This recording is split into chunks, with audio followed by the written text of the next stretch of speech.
lot being made about the penalty to Eric Fisher on the 2-point conversion. We know what Travis Kelce thought. Everybody heard his mouth from now. What about the other guys in that locker room? Was there a lot of complaining about that call?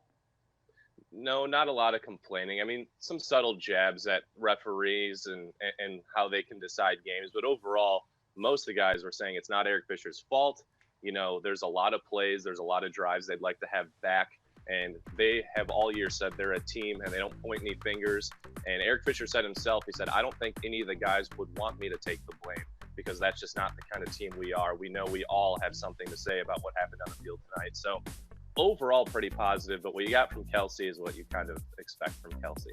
Yeah, what is his problem, Travis Kelce? Why? I mean, he's the foolish penalty. I know he's a great player, but he himself, I mean, a big drop in the game, the dumb penalty, running off of the mouth, complaining about the officials endlessly after the game. What is Travis Kelce's issue?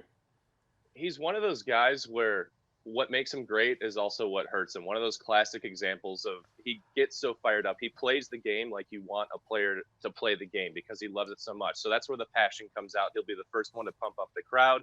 He'll be the first one to celebrate after a good play. But that emotion on the other end of the spectrum means he's also the first guy to maybe make a silly penalty. He doesn't care about wearing his emotions on his sleeves, so he says whatever he wants to the media, which in a way I respect because a lot of times we get mad at guys when they don't say anything. But Kelsey's just one of those where you live with the good and you live with the bad.